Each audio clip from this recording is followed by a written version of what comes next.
Noida, greater Noida और NTPC के आसपास के गांव के तकरीबन 100 से ज़्यादा ऐसे ग्रामीण हैं गांव के जो आज कूच करने वाले हैं संसद भवन का, और 100 गांवों से ज़्यादा की इनकी संख्या है। और इस वक्त हम मौजूद हैं नोएडा अथॉरिटी के पास में, और यहाँ पर टेंट लगाया गया। किसान दिसंबर महीने से ही प्रोटेस्ट कर रहे हैं ज़मीन के उचित मुआवजे को लेकर, बच्चों की नौकरी को लेकर, क्योंकि दावा ये किया गया था कि जब ज़मीन अधिग्रहण किया जाएगा तो उचित मुआवजा दिया जाएगा और साथ ही परिवार के एक सदस्य को नौकरी दी जाएगी।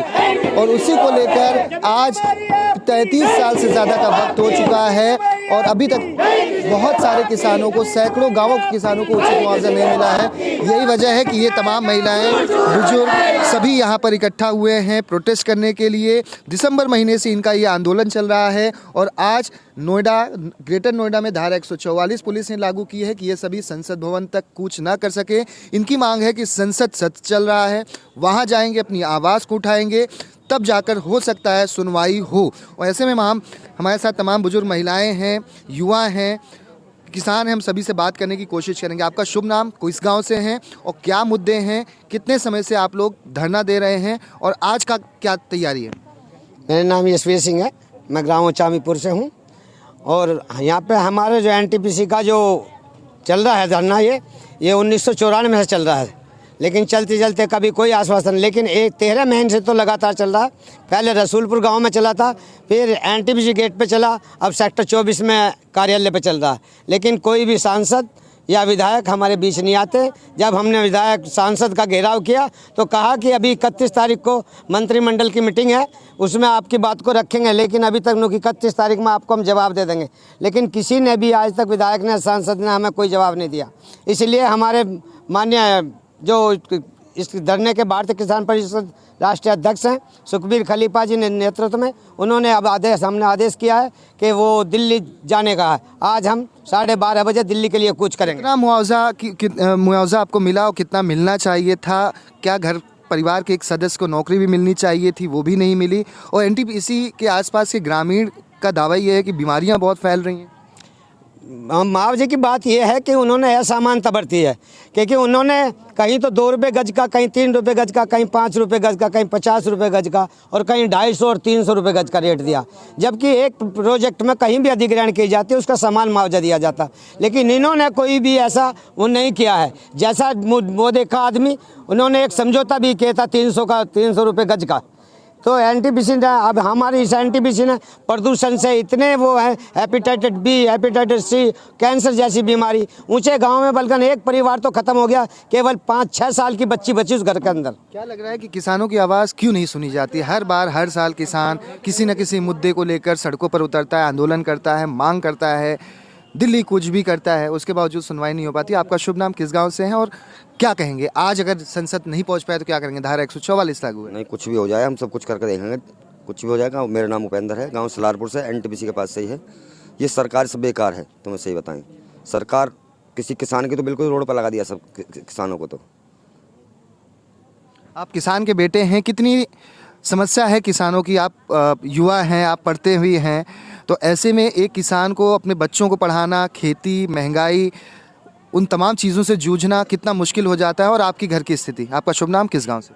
जी, मैं आकाश कुमार, नाम यहाँ मतलब ऊंचामीपुर गांव से हूँ जी। परिस्थितियाँ ऐसी हैं, आप जब हम देख रहे हैं, अब जो हमारे एनटीपीसी के पास में बीमारी से ग्रसित हैं, या तो हम पढ़ाई कर लें या बीमारियों के लिए पैसा इकट्ठा करें, क्योंकि दिन प्रतिदिन बीमारियाँ बढ़ती जा रही हैं।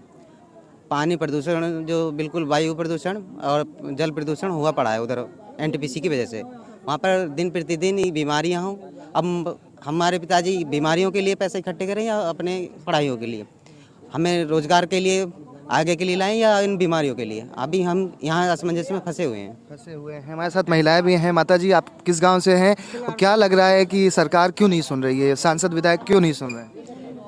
बेईमान है वो, ये नहीं सुन रहे हैं सांसद विधायक। और हमारी जो है 1994 में उससे पहले ज़मीन गई थी 28 बीघे, 3 परिवारों की, उसमें से नहीं तो नौकरी दी, ना ही समान मुआवजा दिया, और हमारे ससुर की टांग भी तोड़ दी गई थी। एनटीपीसी में झगड़ा हुआ था 94 में, और उसमें वो 99 में वो खत्म भी हो गए थे। वादा किया था, किया नहीं पूरा? वादा किया था, लिखित में दिया था, हर चीज बोला था, समान मुआवजा देंगे, नौकरी देंगे, हॉस्पिटल देंगे, कॉलेज देंगे और बिजली फ्री देंगे, जबकि ये चीज हमारे पास लिखित में है और कुछ नहीं करा सरकार ने हमारे लिए। लिखित में होते हुए नहीं दे रहे। बताओ कितनी बेईमान सरकार है। किसानों को तो बस ये है, हराम का है, उनके पास ले लो बस। किसान और सरकार को तो हराम का ही चाहिए। अगर हराम का नहीं चाहते तो सरकार कब का हमारा कर देती। हमें ये ठंड में नहीं क्या लग बैठने रहा है कि सरकार क्यों नहीं सुन रही है? और आज संसद का आप जा रहे हैं संसद, क्या लग रहा है जाने दिया जाएगा? धारा 144 लागू है, नोएडा, ग्रेटर नोएडा, हर जगह हर दूसरे कोने पर बैरिकेडिंग हो रही है। देखिए, अगर हमें जाने नहीं दिया जाएगा, जहाँ भी हमें मौका मिलेगा हम वहाँ पे अपना धरना स्थित जमा देंगे। मगर अपने हक की आवाज़ उठाने के लिए हम तो लोकतांत्रिक देश में रहते हैं, जिसमें हमारी मोदी सरकार है, जो तानाशाही सरकार है, जो हमारे किसानों का कोई भी हक नहीं दे रही है। अपना हक लेने के लिए हम यहाँ पे बैठे हुए और अपना हक लेकर रहेंगे, चाहे हमें दिल्ली कूच करने पड़े, चाहे सांसद का कूच करनी पड़ी। सांसद तो ऐसे हमारे यहाँ के प्रतिनिधि दिन पे दिन झूठ बोलते रहते हैं। अगर हम उनको कुर्सी पे बिठाना जानते हैं तो कुर्सी से गिराना भी जानते हैं। और अब का हमारा किसान यही काम करेगा। अब का मोदी सरकार को हम गिरा के मानेंगे, या तो हमारा काम करेगा या इनके सांसदों को हम हराने का काम करेंगे। साफ तौर पर देख सकते हैं ये तमाम जो किसान हैं, महिलाएं हैं, अपने घर बार को छोड़कर, जानवरों को छोड़कर, खेती को छोड़कर यहाँ पर धरना दे रही हैं। ठंड का मौसम है और ये दिसंबर महीने से ही इसी तरह से प्रदर्शन नोएडा, ग्रेटर नोएडा के अलग अलग हिस्सों में चल रहा है। और इनकी आज यही मांग है कि ये सभी आज संसद का घेराव करें, अपनी मांगों को रखें और सरकार इनकी बातों को सुने। आखिरी सवाल, अभी बल्कि ये हो रहा है कि पुलिस प्रशासन आया है तो हमारे जो ट्रैक्टर हैं, किसानों के ट्रैक्टर, उन्हें बंद सीज करने के लिए कह रहे हैं। अभी वो खड़े हैं यहीं पे और सीज करने के लिए कह रहे हैं।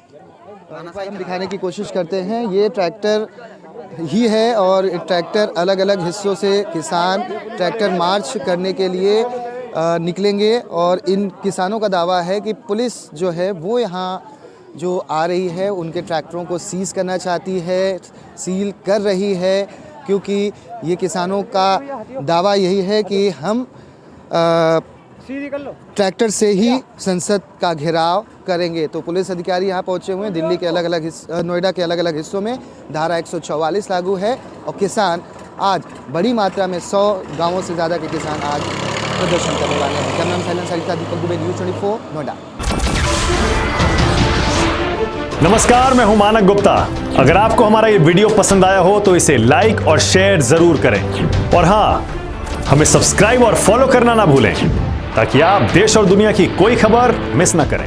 तो जुड़े रहिए हमारे साथ और देखते रहिए न्यूज़ 24।